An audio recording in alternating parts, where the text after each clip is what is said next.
Bukankah harapan iman kita adalah Tuhan datang kembali dan mengangkat kita ke kerajaan surga? Jalan menuju kerajaan surga penuh penderitaan. Dengan segala pemaksaan, aniaya. Tuhan, aku harap Engkau segera datang kembali. Tuhan Yang Maha Kuasa telah datang dan mengungkap semua kebenaran untuk menyelamatkan umat manusia. Ia menjalankan penghakimannya di akhir zaman. Jika Tuhan sudah datang kembali, pasti Dia turun dalam kemuliaan hebat di awan-awan. Jika Tuhan datang dalam kemuliaan besar turun dari awan-awan, siapa yang akan menentang Dia? Kalau begitu, bagaimana domba dan kambing atau hamba baik dan jahat bisa dibedakan? Bagaimana pekerjaan penuaian dan penampian dapat tergenapi? Engkau sekalian harus memilih jalanmu sendiri. Tapi jadilah orang yang mematuhi tuntunan Roh Kudus, yang merindukan dan mencari kebenaran. Tuhan Yesus berfirman, "Domba-dombaku mendengarkan suaraku. Suaranya bukan mengacu pada bunyi, melainkan perkataan Tuhan atau kebenaran yang disampaikannya." Sekarang aku mengerti praktisnya firman ini. Mereka memperhatikan suara Tuhan, menerima penampakan dan pekerjaannya. Adalah gadis-gadis bijaksana yang akan diangkat lebih dulu. Amin.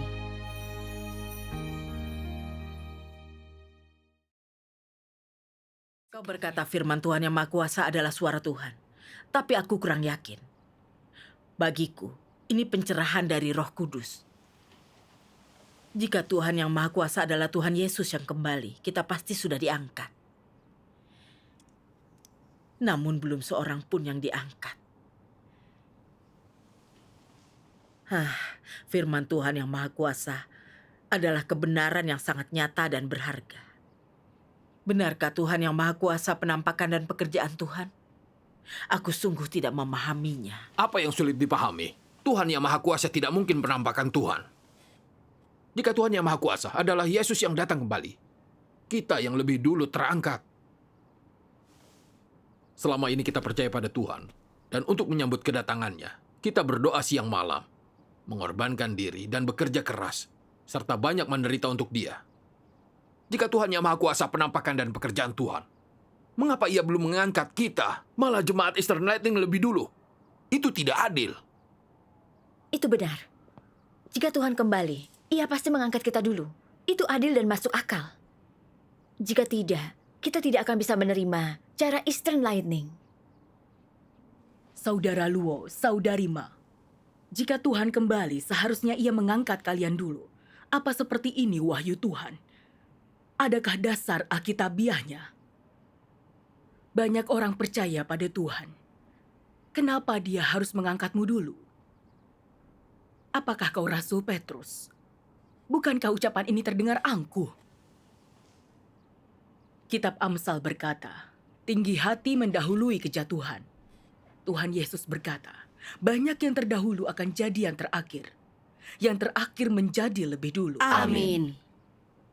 Sebelumnya aku tidak paham firman ini.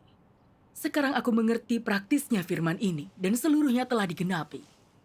Mereka memperhatikan suara Tuhan, menerima penampakan dan pekerjaannya. Adalah gadis-gadis bijaksana yang akan diangkat lebih dulu. Iya. Mereka yang tidak mempedulikan suara Tuhan dan hanya memandang awan di langit adalah gadis-gadis bodoh. Seberapapun lama gadis-gadis bijaksana beriman, mereka lebih dulu diangkat untuk menyambut Tuhan. Iya. Gadis-gadis bodoh tidak peduli suara Tuhan. Selama apapun mereka beriman dan menderita, saat Tuhan datang, mereka tetap dicampakkan. Iya, benar. Ucapan Tuhan saat kembali akan menyingkap hidup orang. Dasar pengangkatan adalah orang yang memperhatikan suara Tuhan. Ini adil dan masuk akal. Itu benar. Iya. Jika engkau tahu firman Tuhan yang Maha Kuasa adalah suara Tuhan tapi kau menolaknya, bahkan mengeluh Tuhan, itu tidak adil. Bukankah ini berarti membangkang dan menentang Tuhan? Iya, benar. Iya, Ya. itu benar. Perbuatan Tuhan adil dan juga masuk akal. Sia-sia jika kau tidak percaya. Tuhan datang untuk sampaikan firman-Nya. Orang-orang Eastern Lightning mampu mencari kebenaran, terima penampakan dan pekerjaan Tuhan. Mereka akan lebih dulu terangkat. Itu benar. Orang bijaksana memperhatikan suara Tuhan. Ini menggenapi firman Tuhan Yesus. Yang meninggikan diri akan direndahkan. Yang merendahkan diri, ia akan ditinggikan. Amin. Firman Tuhanlah kebenaran. Sungguh menyingkap hidup orang. Benar. Kita akan lihat siapakah garis-garis bijaksana dan siapakah garis-garis bodoh. Kelayakan kita untuk diangkat tergantung sikap kita pada penampakan dan pekerjaan Tuhan. Iya, itu benar. Tahu asin segar. Silakan tahunya.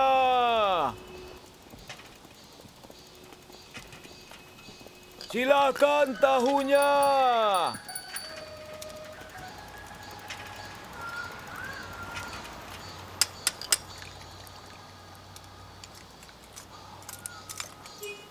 Maaf, Pak. Boleh aku pinjam popanya? Iya, tentu.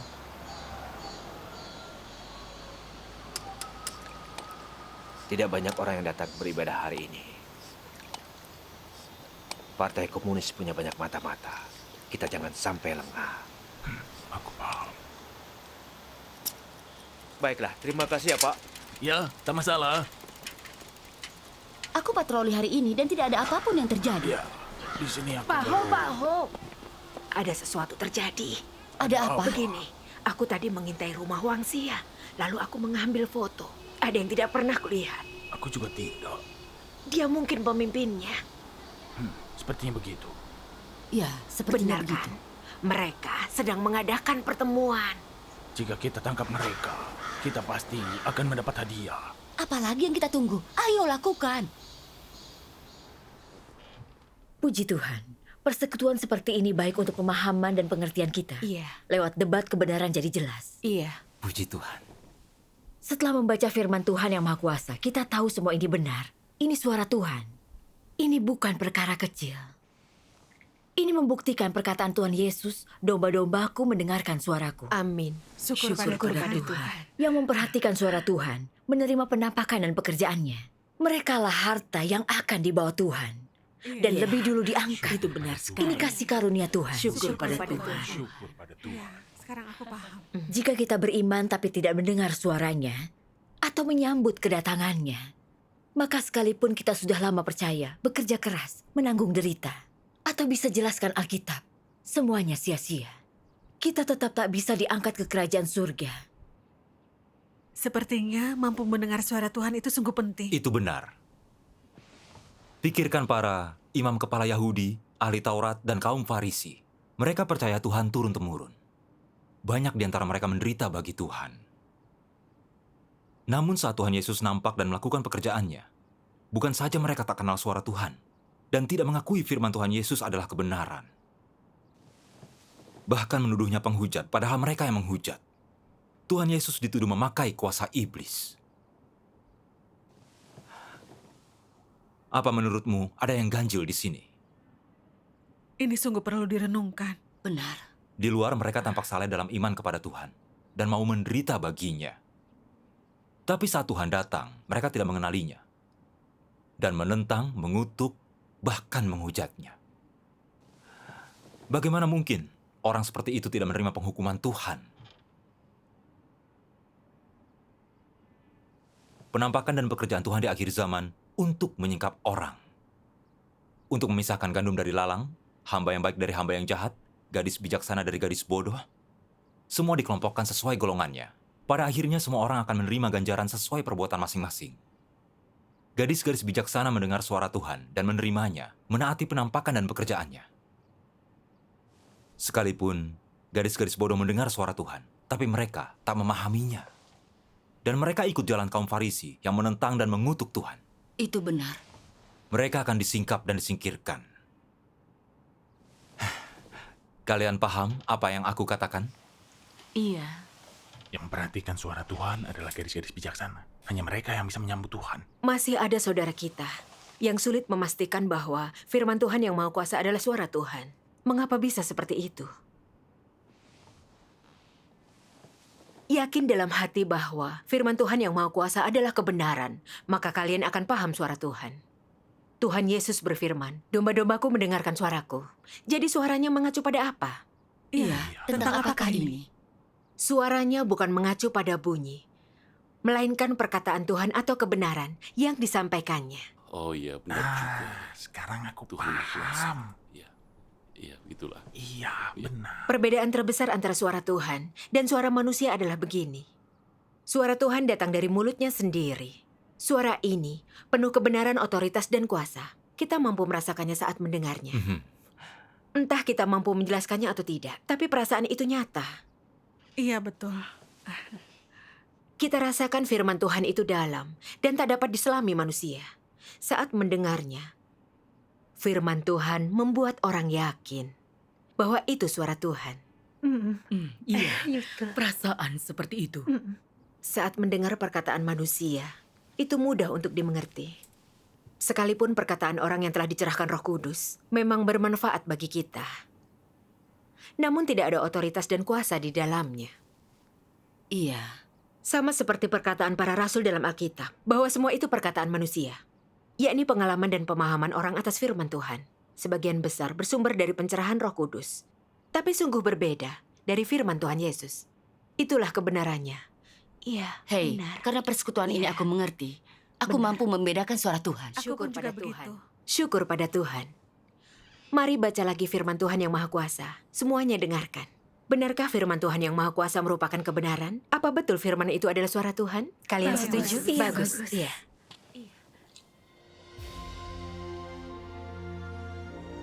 Aku memberi kemuliaanku bagi Israel, lalu mengambilnya. Dan setelahnya, aku membawa orang Israel ke timur, dan seluruh umat manusia ke timur. Aku bawa mereka semua pada terang, agar mereka dipersatukan kembali dengan terang itu, terhubung dengan terang itu, dan tidak lagi mencari terang itu. Aku akan membuat semua orang melihat terang dan kemuliaan yang dulu kuperlihatkan di Israel. Mereka akan tahu, aku sudah lama datang di atas awan putih dan turun di antara manusia. Mereka melihat awan di langit dan hasil buah yang berlimpah. Mereka akan melihat Yahweh Israel. Aku akan membuat mereka memandang kepada Tuhan orang Yahudi, Mesias yang dirindukan. Mereka akan memandang aku yang telah dianiaya oleh para penguasa di segala abad. Aku akan bekerja di alam semesta dan melakukan pekerjaan besar, yaitu menyatakan seluruh kemuliaanku serta semua pekerjaanku pada umat manusia di akhir zaman. Wajah kemuliaanku kuarahkan bagi orang-orang yang selalu menantikan aku. Bagi orang-orang yang merindukan kedatanganku dari surga. Bagi Israel yang lama merindukan aku. Dan bagi seluruh umat manusia yang telah menganiaya aku. Agar semua orang tahu bahwa aku telah mengambil kemuliaanku, membawanya ke timur, dan tidak lagi berada di Yudea, sebab akhir zaman telah tiba. Ini benar-benar suara Tuhan. sedang berfirman pada kita. Aku sedang melakukan pekerjaanku di alam semesta. Guruh menggelegar tanpa henti di timur, mengguncang semua bangsa dan denominasi. Suaraku membawa umat manusia ke dalam masa sekarang. Akan kubuat semua manusia takluk oleh suaraku. Ikut aliran ini dan tunduk di hadapanku. Sebab sejak lama aku mengambil kembali kemuliaanku dari bumi dan menyatakannya di timur. Siapa yang tidak rindu melihat kemuliaanku? Siapa yang tidak penuh harap menanti kedatanganku kembali? Siapa yang tidak haus menantikan aku? Siapa yang tidak mendambakan keindahanku? Siapa yang tidak mau datang pada terang? Siapa yang tidak mau melihat kekayaan Kanaan? Siapa yang tidak merindukan kembalinya Sang Penebus? Siapa yang tidak memuja Yang Maha Kuasa? Amin. Suaraku akan menyebar ke seluruh bumi. Aku ingin berfirman pada umat pilihanku, bersuara bagai guruh yang mengguncang gunung dan sungai. Firman kukatakan pada alam semesta dan umat manusia. Oleh karena itulah, firman di mulutku telah menjadi kekayaan manusia dan semua manusia menghargai firmanku. Kilat memancar dari timur sampai barat. Manusia enggan melepas firmanku, yang bahkan tidak terselami, namun mereka bersukacita di dalamnya. Seperti bayi yang baru lahir, semua orang bersukacita menyambut kedatanganku. Suaraku akan membawa semua umat manusia ke hadapanku. Sejak itu, aku tinggal di tengah-tengah manusia agar mereka dapat menyembahku.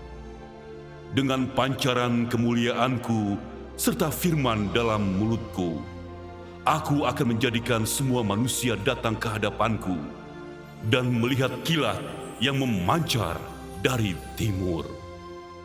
Melihat aku telah turun ke Bukit Zaitun di timur, mereka akan melihat aku telah lama diam di atas bumi, namun bukan sebagai anak orang Yahudi, melainkan sang kilat dari timur. Karena aku telah lama bangkit dan pergi dari tengah-tengah manusia, lalu menampakkan diri lagi dengan kemuliaan. Akulah Ia yang disembah manusia berabad-abad lalu sebelum sekarang. Akulah bayi yang ditelantarkan orang Israel berabad-abad lalu sebelum sekarang. Akulah Tuhan yang Maha Kuasa, yang penuh kemuliaan pada zaman sekarang. Biarlah semua orang datang ke hadapan takhtaku dan melihat wajah kemuliaanku, mendengar suaraku, dan memandang pada perbuatan-perbuatanku. Inilah penggenapan kehendakku, serta akhir seluruh rancanganku, serta tujuan pengelolaanku. Biarlah setiap bangsa menyembahku, setiap lidah mengakui aku, setiap manusia menyandarkan imannya di dalamku, dan setiap umat tunduk kepadaku. Amin. Amin.